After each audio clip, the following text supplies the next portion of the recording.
పుస్తకంలోనిదే మరో కథ. నిన్న సూపర్ డూపర్ హిట్ గురించి చెప్పాను కదా, ఇవాళ దాని కంటిన్యూషన్ అనుకోండి. ఆ కథ చెప్తాను. ఈ వ్యాసం పేరు దేభ్యం. నిన్న నీకు ఇచ్చిన డబ్బు ఎక్కడుంది అని అడిగారు మా ఆయన. నా హ్యాండ్ బ్యాగ్లో ఉంది అన్నా. దేభ్యం బ్యాగులోనా అన్నారు. నాకు ఒళ్ళు మండిపోయింది. దెబ్బలాట వేసుకున్నా. ఉన్న మాటేగా అన్నారు అని తండ్రిని వెంటేసుకొచ్చాడు మా అబ్బాయి. దేభ్యం నాకు ఒక తలనొప్పిగా తయారైంది. అసలు విషయం ఏమిటంటే, మా భాగ్యం కొడుకు బబ్లు సినిమాలు తీస్తూ ఉంటాడు. మీకు గుర్తున్నాడా? అతగాడు 6 నెలల కిందట నాకు ఫోన్ చేసి, ఆంటీ సినిమా ప్లాన్ చేస్తున్నా, మీరు స్టోరీ తయారు చేస్తారా అన్నాడు. నాకు బుర్ర తిరిగిపోయింది. ఏమిటి పిల్లాడు ఇన్నిసార్లు తల బొప్పి కట్టిన బుద్ధి రాలేదా? ఆ మాటే అంటే పోగొట్టుకున్న చోటనే రాపట్టుకోవాలట. మంచి విలువలు గల సినిమా తీస్తాట. ఓర్పు నశించిపోయింది. చెడామడా చివాట్లు పెట్టాను. ముందు నడుస్తున్న ట్రెండ్కి తగ్గట్టు సినిమా తీయి, హిట్ కొట్టి నిన్ను నువ్వు ప్రూవ్ చేసుకో. అలా 1-2 హిట్లు కొట్టాక ఇక నీ ఇష్టం, ఎన్ని ప్రయోగాలైనా చేయొచ్చు. నేను ఇట్లాగే తీస్తా, చూస్తే చూడండి, చస్తే చావండి అనొచ్చు. అంతేగాని మొదట్లోనే ప్రయోగాల జోలికి పోవద్దు అన్నాను. ఇంకా చాలా సలహాలు చెప్పాను. ఏ మూడ్లో ఉన్నాడో చెప్పినవన్నీ విని శ్రద్ధగా పాటించాడు.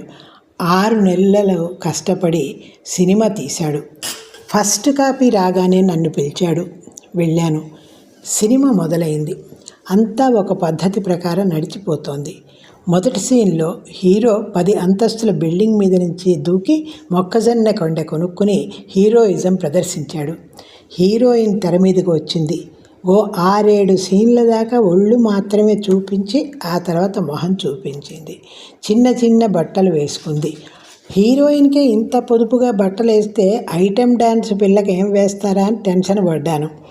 కానీ పర్వాలేదు, మేనేజ్ చేశారు. సినిమాలో ఉండాల్సిన లక్షణాలు అన్నీ ఉన్నాయి.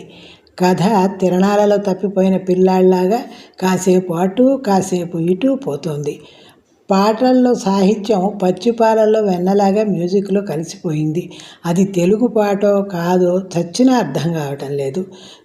తోచనమ్మ తోడికోడలు పుట్టింటికి వెళ్ళిందని సామెత చెప్పినట్టు ఏం చేయాలో తోచనప్పుడల్లా ఓ పాట పెట్టేశారు.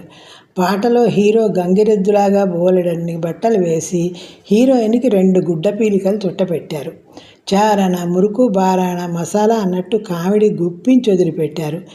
ఇక కథా విషయానికి వస్తే అది ప్రేమ కథ కాబట్టి హీరో హీరోయిన్ని పిచ్చిగా ప్రేమించేశాడు.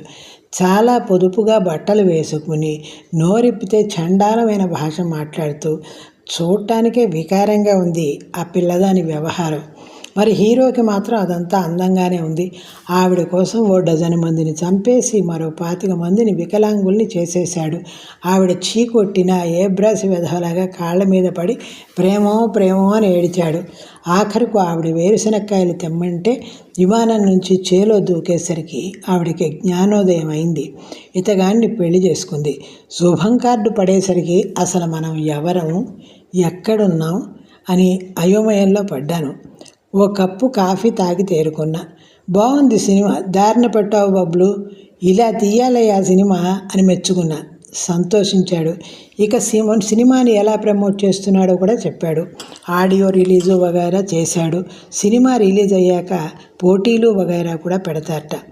సినిమా చూసి వీళ్ళు అడిగిన ప్రశ్నలకు సమాధానం చెప్పిన వారిలో కొంతమందిని ఎంచి వాళ్ళ ఫోటోలు పంపమంటారు. అట్లా వచ్చిన ఫోటోల్లో 10 మందిని ఎంపిక చేసి ఆంధ్రాలో 10 మంది ఉత్తమ దేభ్యాలు వీళ్ళే అని ప్రకటిస్తారు. వాళ్ళకి ఇంకొకరిని తోడు ఇచ్చి నాగార్జున సాగర్, శ్రీశైలం 2 రోజుల విహారయాత్ర ఏర్పాటు చేస్తారు. ఖర్చులన్నీ వీళ్ళవే. సినిమా రిలీజ్ అయింది. బాగానే పోతోంది. మా భాగ్యం అమెరికా నుంచి వచ్చేసింది. పుత్రోత్సాహంతో పొంగిపోయింది.